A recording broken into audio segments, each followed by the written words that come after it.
kalau apa, kalau ini nggak dijual, makanan ini siapa yang makan gitu kan. Jadi ada banyak kan, banyak. Kalau ini nggak dijual, siapa yang mau jualan siapa gitu. Karena aku juga kan ada warung gitu kan ya. Halo semuanya, sawadee apa kabar? Semoga kabar kalian selalu baik-baik aja ya. Guys, kali ini aku lagi berada di Lampung. Aku lagi mudik, thanks God, after 4 years, finally aku mudik juga. Dan ini mudik yang sebenarnya nggak diprediksi ya. Dan karena ada sesuatu hal, makanya aku harus mudik. Nah, kebetulan banget ini aku lokasi lagi di depan bandara di Lampung. Dan aku tuh melewati sebuah tempat yang dulu aku itu habiskan sekitar kurang lebih 18 atau ya sekitar 18 tahun lah aku tinggal di daerah sini. Dan ada satu tempat yang jujur itu ngebuat aku sangat sentimental. Lokasi dimana aku dulu jualan gorengan. Itu jualan gorengan aku zaman SD, kurang lebih sampai SMP ya, hampir 9 tahun aku jualan gorengan. Aku mau lihat lokasi yang tempat aku jualan dulu ya. Sentimental, tapi coba kita lihat. Bagi aku sih bukan buat cerita sedih-sedih, tapi sebagai koleksi pribadiku, di mana aku berasal, terus juga sejauh apa perjalananku. Jadi ngebuat aku jauh lebih bersyukur, walaupun aku nggak sukses yang luar biasa, tapi aku ada beberapa kesuksesan. Tapi paling nggak nih sedikit ngasih pesan juga ke aku kalau saat aku lagi down, jadi bisa menyemangati aku lagi kalau lagi nggak dalam kondisi mood yang baik.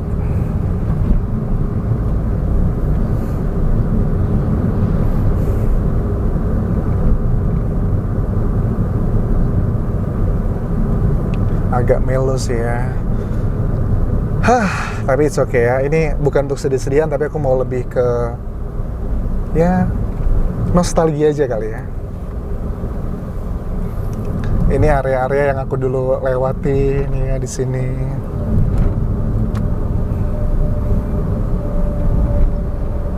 Wow. Dulu aku tinggal di sini sama orang tuaku, tapi coba kita parkir dulu. Kita akan coba lihat ke dalam seperti apa, perubahannya seperti apa. Oke, let's go here. Aku cari parkir dulu deh.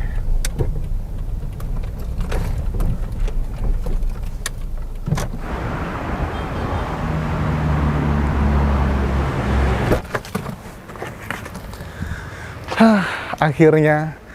Ini udah banyak berubah banget teman-teman. Dulunya adalah pabrik ya. Nah, kalau aku mau ngasih tau buat kalian, ini dulu aku tinggalnya di sini. Jadi bagian ini dulu adalah kayak puskesmas, terus sama rumah. Jadi ibuku dulu juga punya warung makan yang masih bagian dari Wandai juga.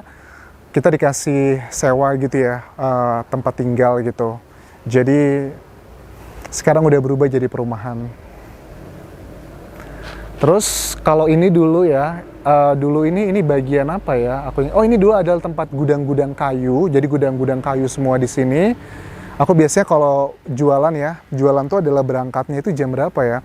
Kalau aku biasanya dulu sekolah dulu kan. Jadi aku biasanya tuh bangun tuh jam 4 sampai jam 5 pagi ngebantuin di warung ya. Aku nimba air kan dulu pakai timbangan gitu biasa. Habis nimba itu nyuci piring, nyuci dandang, wajan. Kurang lebih 2 jam lah, jam 6 sampai jam setengah 7 lah. Habis itu, karena dulu aku kan masuk sekolahnya tuh jam 7.15 pagi ya. Karena sekolahku tuh sebelah sini juga, deket sama pabrik Wanda. Setelah beres-beres, itu jam 7-an lah, jam 7 kurang lah aku jalan ke sini untuk ke sekolah. Dan makanya aku tuh dari dulu gak kebiasaan untuk sarapan, karena dari kecil bangun pagi itu ya jam 4 buat nimba, kerja semuanya, dan gak pernah sarapan. Bukan karena nggak suka, tapi memang sudah terbiasa dari kecil. Ya bayangin lah, SD tuh 6 tahun, SMP 3 tahun, SMA itu juga sama masih jualan, tapi sudah di rumah makan, jadi pure nggak jualan asongan lagi. Itu adalah pabrik yang buat gudang-gudang gitu. Ini bangunan yang luar biasa sih bagi aku. Kalau di warung ini aku tinggalnya sekitar berapa tahun ya, mungkin ya SMP lah ya, sampai SMA kelas 1 lah, sekitar 4 tahun lah aku tinggal di sini. Momen dulu yang paling aku suka iri ya sama teman-teman yang lain gitu ya, kalau seandainya mereka itu hari Minggu ya, hari Minggu kan libur, zaman dulu tuh ada kayak Doraemon, nonton macam-macam lah acara TV gitu ya. Zaman dulu aku tuh nggak pernah bangun pagi hari Minggu buat sarapan atau sekedar nonton Doraemon seperti itu, karena aku harus betetin ayam, harus motong ayam, bersihin ikan, bersihin usus ayam. Jadi itu adalah hal-hal yang aku hilang masa kecilku. Mungkin kalau cuman sekedar kerja keras kayak gitu, banyak orang mengalaminya. Tapi jujur, pada saat kita tuh berada di ekonomi yang parah banget seperti itu, sekitar-sekitarnya tuh juga banyak banget hal yang terjadi. Misalnya kayak dibully teman, aku dipanggil anjas gorengan, anjas jengkol, anjas macam-macam. Aku biasanya dulu ya teman-teman, karena sekolahku tuh di sebelah sini juga. Aku biasanya kalau pulang jualan ya biasanya ya, aku biasanya tuh pernah nyumput di gorong-gorong di bawah situ, karena aku tuh berpapasan sama temanku. Aku ngelihat temanku tuh ya di depanku, aku nyumput dong di bawah gorong-gorong sampai mereka tuh pergi semua. Karena zaman dulu anak-anak itu kalau membuli kan ya mereka, karena namanya juga anak-anak kan ya, mereka mungkin nggak bermaksud seperti itu, tapi bagi aku tuh berat banget ya. Udah harus kerja keras sebegitu dahsyatnya menghadapi lagi bulian teman-teman ya. Mungkin orang dewasa ngelihatnya ya elah cuma dibilangin gitu doang. Iya, tapi kalau anak kecil dibilangin gitu zaman dulu tuh berat banget gitu. Jadi sebelah ini tuh sebenarnya dulu ini adalah SD ku teman-teman. SD ku ya, ini yang tempat tinggal gitu. Makanya dulu kenapa salah satu beberapa guru-guru tuh sering manggil aku anjas jengkol, karena ibuku dulu kan suka masak jengkol di warung makannya. Nah, tetangga ini tuh protes gitu kan ya, mungkin limbahnya nggak dibuang bener dan sebagainya, which is ya memang salahnya ibuku juga ya. Makanya anaknya kena efeknya, dipanggilnya anjas jengkol, anjas gorengan. Itu adalah efek yang aku dapetin. Tapi jujur ya, kalau aku inget-inget zaman dulu gitu, sebenarnya aku pernah inget salah satu bagian. Aku dulu pernah momen ya waktu aku kelas berapa ya, 2 atau kelas 3 SD gitu. Aku benar-benar sakit, sampai muntah-muntah, masuk angin mungkin karena kecapean dengan kerja yang begitu aku jelaskan ritmenya. Waktu itu aku pulang sekolah itu masuk pagi, pulang siang. Kalau aku biasa jualan tuh mulainya itu sekitar jam 11 sampai jam 5 sore lah. Rata-rata aku jualan seperti itu, kalau lagi masuk siang, masuk pagi ya disesuaikan jadwalnya, dan juga kadang malam. Dulu aku pernah ya muntah, sakit gitu ya, pulang sekolah gitu aku bilang sama emak aku kan ya, "Mak, aku pusing banget nih kepalanya," gitu kan, muntah gitu kan ya. Terus emak aku cuma bilang gini, "Yes, Mama tuh udah buat galundeng, gorengan, pempek dan sebagainya. Kalau ini apa ya?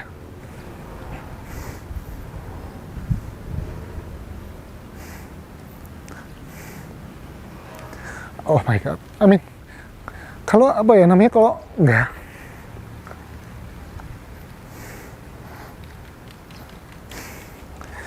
apa emang aku tuh bilang kalau apa, kalau ini nggak dijual, makanan ini siapa yang makan gitu kan. Jadi ada banyak kan, banyak.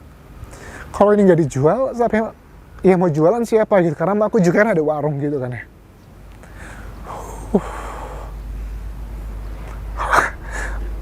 Oh my god, padahal aku sebenarnya nggak mau buat video sedih-sedih, tapi cuman ini apa ya,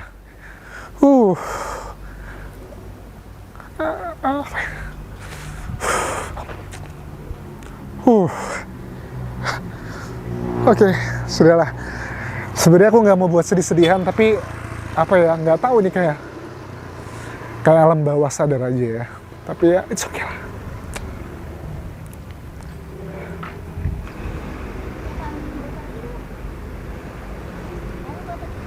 Aku tuh ngerasa kayak baru kemarin gitu aja ya, ngelewatin masa-masa yang aku ceritakan tadi. Tapi gini ya teman-teman, aku tuh di video ini bukan bermaksud untuk ngebuat cerita sedih yang gimana-gimana gitu. Tapi tujuannya sih mudah-mudahan ini ngasih motivasi ya buat kalian yang kalau sekarang dalam kondisi ekonomi terutama yang nggak oke gitu. Karena kalau ekonomi orang tuh udah berantakan, biasanya itu lingkungan sosialnya, teman-temannya, keluarganya, itu juga ngikut berantakan. Pada umumnya seperti itu. Nggak bisa semuanya sih ya. Terus, aku juga mau ngasih apa ya, kayak motivasi buat teman-teman yang misalnya kalian sekarang kesulitan ekonomi, harus kuliah, harus sekolah, harus kerja barengan. Ada hal yang dulu aku lakukan ya dengan segala macam cerita yang sudah aku jelaskan secara sedikit aja. Dulu tuh aku sampai sekarang tuh selalu mementingkan yang namanya pendidikan. Justru jujur ya, di keluarga aku sendiri, keluarga inti, anak yang mengenyam pendidikan sarjana itu adalah aku yang pertama kali loh. Jadi kalian bisa bayangkan begitu strugglingnya banyak hal dalam kehidupan dulu. Dan zaman dulu SD, SMP, SMA aku tuh nggak terlalu pinter ya, nggak pernah ranking bahkan, karena aku sadar bahwa dengan kegiatan aku yang begitu banyak, harus bangun pagi, subuh ya, sampai malam kadang buat ngebantu jualan, mana ada waktu buat belajar gitu. Kalaupun ada waktu buat belajar, nggak ada orang yang bisa mengajari, karena kalian tahu sendiri, aku adalah orang yang pertama di keluargaku yang mendapatkan sarjana. Itu bisa dibayangkan sebegitu terbelakangnya. Tapi terlepas dari berbagai macam struggling stories itu, ya ada beberapa hal dalam hidupku yang ada kesuksesan meningkat gitu. Dan menurut aku poin utama adalah pendidikan sih ya. Pendidikan itu bukan berarti adalah jaminan kamu akan sukses, tapi kalaupun kamu nggak memilih untuk kuliah atau pendidikan yang baik, paling nggak kamu ada sesuatu hal misalnya yang sedang kamu tekuni. Karena bagi aku pribadi, walaupun aku termasuk orang yang mendapatkan keuntungan dari pendidikan, tapi secara pribadi aku menilai kesuksesan seseorang tuh nggak tergantung dari pendidikannya, tapi tergantung dari karakteristik orangnya. Banyak banget orang di luar sana yang nggak kuliah pun juga punya pegawai-pegawai yang kuliah. Tapi sekali lagi ya, kuliah atau nggak kuliah itu hanyalah komponen kecil dari seseorang untuk menjadi orang yang sukses atau enggak. Tapi at the end of the day itu adalah karakteristik dari si individunya. Aku rasa itu yang bisa aku sampaikan video kali ini. Video yang sangat beda karena aku ini lagi mudik di Lampung. Mudikku ini pun juga tidak direncanakan karena ada sesuatu hal aku harus ke sini. Dan kebetulan aku lagi ngelewatin tempat ini. Ya sudahlah, aku mau sedikit nostalgia karena aku nggak tahu kapan lagi aku akan balik ke sini. Dan sudah puluhan tahun yang lalu tempatnya berubah dari pabrik kayu sekarang menjadi perumahan. Terima kasih sudah menonton, sampai ketemu lagi di video berikutnya. Jangan lupa tinggalkan like, tinggalkan komen, serta juga follow Instagramku di Anjas di Thailand karena aku juga sering live Instagram di situ. Kita bisa ngobrol di situ. Dan terakhir, please subscribe channel YouTube ini. Open craft semuanya. Bye bye.